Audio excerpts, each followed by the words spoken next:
Megan. My name's Tom. And we came here for IVF, so we did the genetic testing on our embryo. So we came here, had our retrieval. Once that was done, we tested our embryos, ended up with 2 awesome normal embryos ready to transfer. So both boys. So we ended up putting in our first boy and a little baby that we called Baby 8. And he took the first time around. So we're expecting in November. Right when we got married, we got pregnant with our first son, no problem, had him, everything was smooth sailing. And then when he was, about 2 years old, I think we decided we wanted another one, we wanted to grow our family and, kept trying and it wasn't happening. And, we kept thinking like, it's gonna happen because it did before, and then, when it wasn't happening, we decided to get checked out, found out that we had, some issues that were preventing us from getting pregnant. So, tried a couple IUIs through Kaiser because our insurance is through.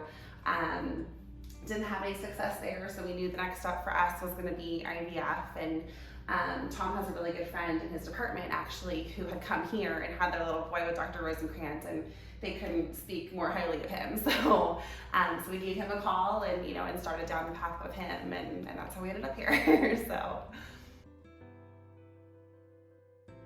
I would say, I remember when we met Dr. Rosencrantz, it was still during the height of COVID time, so it was online.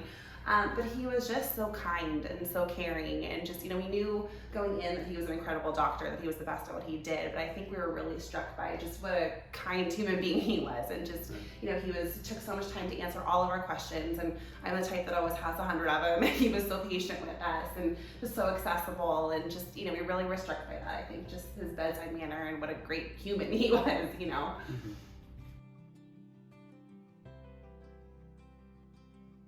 Something that stood out for me is just how accessible the staff was all the time. So whether it was we had something happen on the weekend where we had to call on a Sunday and we left a message and Dr. Rosencrantz called within the hour on a Sunday, called us back. Yeah, and a couple of times we noticed in his car, and we're like, oh my gosh, I feel so bad. I was thinking we'd hear back on Monday, and here he is with his family giving us a call, so, but yeah, just really going that extra mile for sure. It's the same with the nurses. They were always willing to answer questions for us. And just always so genuinely in the process with you. I feel like it was so much fun to come in here when we found out we were pregnant, because the nurses were over the moon for us and so excited, and it was just hugs, and it was just really immediate. We were already so excited, obviously, but just having that support behind us and that amazing team of people that just genuinely cared about our outcome was just incredible.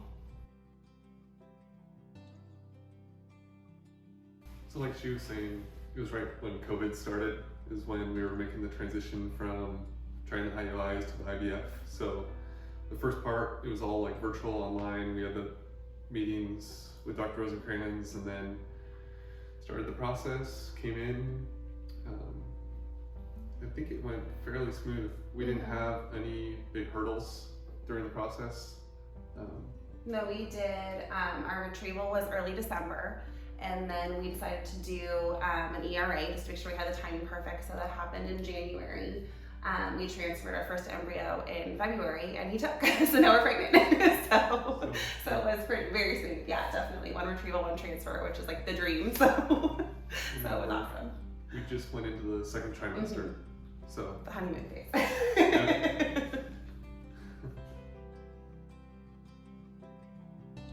Just thank from the bottom of our heart, thank you so much. Sorry.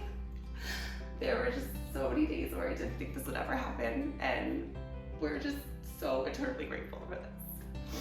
They really changed our lives in a very positive way, and we're just incredibly, incredibly grateful to Dr. Rosencrantz and his staff.